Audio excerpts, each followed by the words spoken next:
আসসালামু আলাইকুম রহমতুল্লাহ। সকলকে আমাদের হিকমা মাদ্রাসার পক্ষ থেকে স্বাগতম। তো আজকে আপনাদের জন্য নিয়ে এসেছি নিম গাছ এই গল্পটি। তো আজকে আমরা এই একটি ক্লাসের মাধ্যমে নিম গাছ সম্পূর্ণ গল্পটি আজকে আমরা দেখার চেষ্টা করব। তো লেখক পরিচিতি এটা আমরা পরে জানবো। প্রথমে আমরা মূল গল্পের মধ্যে আমরা যাচ্ছি। দেখেন, নিম গাছ একটা গাছ সম্পর্কে এখানে বলা হচ্ছে যে কেউ ছালটা ছাড়িয়ে নিয়ে সিদ্ধ করছে, মানে নিম গাছের ছালটা ছাড়িয়ে নিয়ে কেউ সিদ্ধ করছে, পাতাগুলো ছিঁড়ে কেউ শিলে পিষছে, কেউ বা ভাজছে গরম তেলে। তার মানে নিম গাছের ছালটা কেউ ছাড়িয়ে নিয়ে সিদ্ধ করে, কেউ বা পাতাগুলো শিলের মধ্যে, মানে যেটাকে আমরা অনেকে পাটা বলি বা অনেকে আপনার গ্রাম অঞ্চল অনেকে বলতে পারেন, হ্যাঁ, শিলের মধ্যে কেউ পিষে এটা রস খায়, কেউ বা ভাজছে গরম তেলে, এর পাতাগুলো গরম তেলের মধ্যে মানুষ ভেজে খায়। এরপর খোস দাঁত হাজা চুলকানিতে লাগাবে।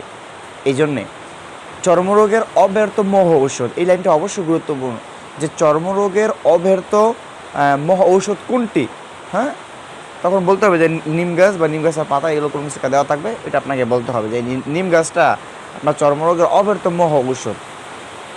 এরপর হচ্ছে কচি পাতাগুলো খায় অনেকে, নিম গাছের যে কচি পাতাগুলো আছে এগুলো অনেকেই খায়, হ্যাঁ, এমনি এমনি কাঁচাই, মানে কোনো কিছু না, এমনি ছিঁড়ে ছিঁড়ে কাঁচাই অনেকে খায়, হ্যাঁ, কিংবা ভেজে বেগুন সহযোগে অথবা বেগুনের সাথে কী করে এটা ভেজে খায়।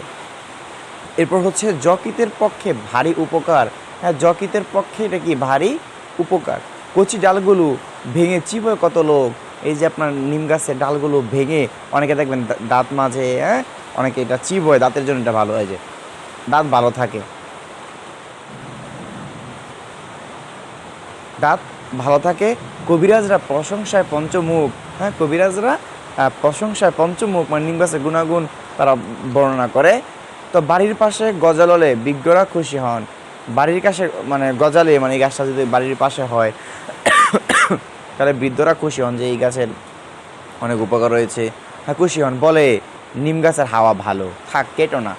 হ্যাঁ, তারা মানে অনেক সময় নিম গাছ তো আমাদের কী এমন কাজে লাগে, আমরা অনেক সময় বলি না, এই নিম গাছ হয়েছে এটা কাইটা ফেলো, এটা তারা ফল দেয় না যে আমরা মানুষের প্রতি বছর বছর আমরা ফল পাবো, তাই না? এই জন্য অনেকে গাছ কিন্তু কেটে ফেলে, কিন্তু যারা বৃদ্ধরা আছে তারা বলে যে না, থাক, নিম গাছের হাওয়া ভালো, থাক, কেটো না।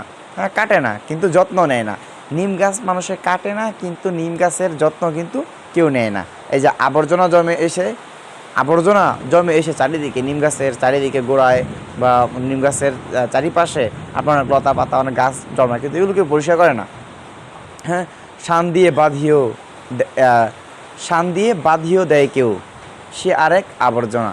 শান দিয়ে অনেকে আপনি দেখবেন চারিদিকে আপনার করে, আপনার কী বলে এটাকে, ঢালাই দিয়ে, বা ওই যে আপনার গোল করে সিমেন্ট দিয়ে অনেকে এটা করে দেয়, শান দিয়ে বাঁধা, বা ইট দিয়ে পাথর দিয়ে সাইড দিয়ে বাঁধা, এটা বলতেছে, এটা আরেক আবর্জনা। ওইটা করার দরকার নেই, জাস্ট সাইড দিয়ে একটু পরিষ্কার করে দিলে গাছটা, হ্যাঁ, এটাই বলতেছে যে হঠাৎ একদিন একটা নতুন ধরনের লোক এলো, হ্যাঁ, মুগ্ধ দৃষ্টিতে চেয়ে রইল নিম গাছের দিকে, ছাল তুললে না, পাতা ছিঁড়লে না, ডাল ভাঙলে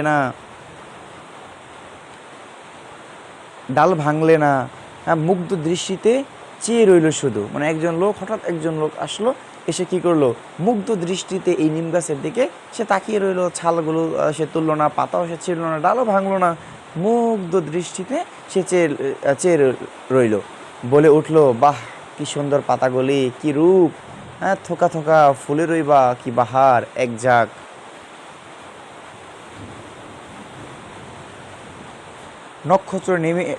নক্ষত্রে নেমে এসেছে যেন নীল আকাশ থেকে সবুজ সায়রে। বাহ, খানিকক্ষণ চেয়ে থেকে চলে গেল।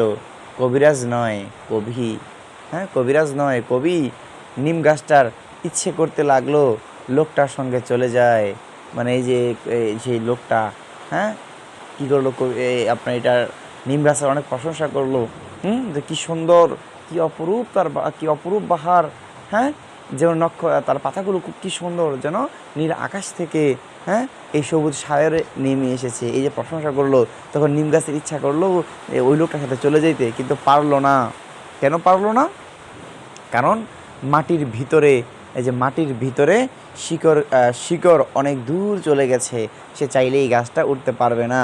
হ্যাঁ, বাড়ির পিছনে আবর্জনা স্তূপের মধ্যেই দাঁড়িয়ে রইল। বাড়ির পিছনে বেশিরভাগ ক্ষেত্রে গাছগুলো থাকে, ময়লা আবর্জনা এখানে থাকে। হ্যাঁ, ওদের বাড়ির গৃহকর্ম নিপুণা লক্ষ্মী বউটার ঠিক এক দশা। এই যে দেখেন, এই এক লাইনে সম্পূর্ণ গল্পের ভাবটা কিন্তু এখানে প্রকাশ পেয়ে গিয়েছে। এটা মূল ভাবটা বলে আপনি ভালো বুঝতে পারবেন। দেখেন, ছাল, ছাল মানে এই বাকল। হ্যাঁ, এখানে নিম গাছের বাকল বোঝানো হয়েছে। শিরে পেশায়, যে শির বা পাটা, আমি যে বলছি পাটা বলে অনেকে, পাটার মধ্যে পিষে।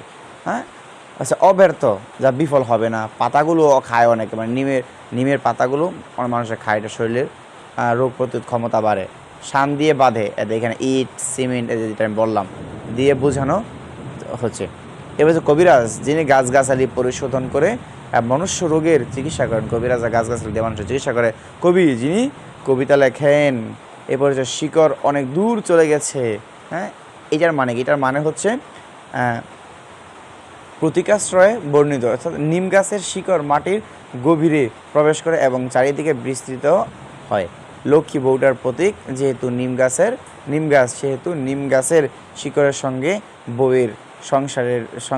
বউয়ের সংসারের জালে চারিদিকে আবদ্ধ হওয়াকে এখানে বোঝানো হয়েছে। এবার দেখেন, মূল পাঠ পরিচিতি আপনি যদি দেখেন তাহলে আপনি খুব ভালো এই গল্পটা বুঝতে পারবেন।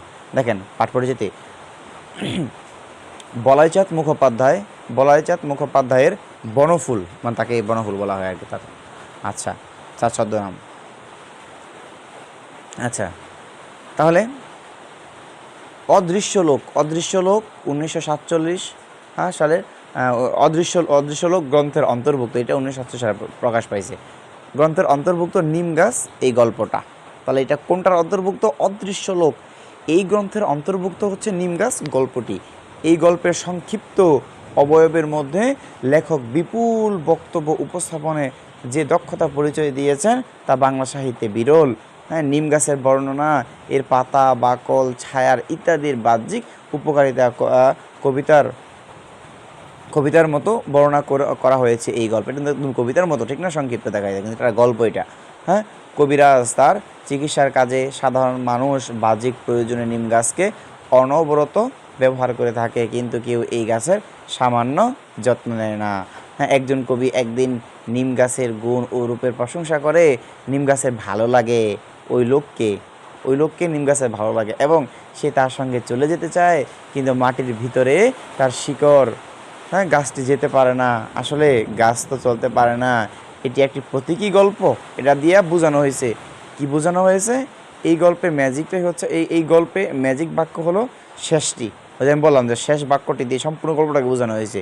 হ্যাঁ, এই গল্পের শেষ ম্যাজিক বাক্য হলো শেষটি, যেখানে লেখক পুরে দিয়েছেন সীমাহীন কথার আখ্যান। অর্থাৎ নিম গাছের অনেক প্রশংসা করছে, নিম গাছ আমাদের অনেক উপকার। হ্যাঁ, নিম গাছ মানুষের অনেক রোগ প্রতিরোধ ক্ষমতা বাড়ায়, মানে মানুষ অনেক উপকারে আসে। ঠিক তেমনি যারা গৃহবধূ যারা আছে, তারা পুরো পরিবারের কি করে, তারা দায়িত্ব নেয়, পুরো পরিবারের জন্য তারা কষ্ট করে, রান্নাবাড়ি করে, অনেক কাজ তারা করে, তাই না? তো তাদের কিন্তু কেউ যত্ন নেয় না, তাদেরকে কেউ তেমন স্নেহ মমতা করে না। হ্যাঁ, একটু কাজে দেখবেন ভুল হলে মানুষ কত কি তাকে বলে, পরিবারের লোকজন। তো ঠিক তেমনি সারাদিন সে পরিবারের জন্য কষ্ট করলেও দিন শেষে কেউ তার যত্ন নেয় না, কেউ তার খোঁজ নেয় না, কেউ তার ভালো থাকাটা দেখে না। তো নিম গাছটাও আমরা যেরকম তার উপকার গ্রহণ করি, কিন্তু এই নিম গাছের যত্ন আমরা কেউ নেই না। তার স্থান হয় বাড়ির পিছনে সেই ময়লার স্তূপে। এইটাই বোঝানো হয়েছে যে নিম গাছ মানুষের অনেক উপকার লাগা সত্ত্বেও মানুষ তার যত্ন নেয় না। ঠিক তেমনি বাড়ির ওই যে গৃহবধূ নিপুণা, তো ওই গৃহবধূ বাড়ির সকল কাজ করে, সকলের ভালো থাকাটা সে দেখে, কিন্তু তার যত্ন কেউ নেয় না। এটাই হচ্ছে এই গল্পের মূল শিক্ষা। নিম গাছ দিয়ে মূলত ওই যে বাড়ির বউ, নিপুণা, তার সঙ্গে কি করা হয়েছে, তুলনা করা হয়েছে যে বাড়ির লক্ষ্মী বউ, গৃহবধূ নিপুণা, এই যে গৃহবধূ নিপুণা, তার সঙ্গে কী করা হয়েছে, এটার তুলনা করা হয়েছে। তার অবস্থাও ঠিক এই নিম গাছের মতো, সকলে উপকার গ্রহণ করে, কিন্তু কেউ তার যত্ন নেয় না। তো আজকে এই পর্যন্তই। আমরা আরও পরবর্তী ক্লাসে নতুন গল্প নিয়ে আসবো ইনশাআল্লাহ। আসসালামু আলাইকুম ওয়া রাহমাতুল্লাহ। সকলে অবশ্যই চ্যানেলটি সাবস্ক্রাইব করে রাখবেন।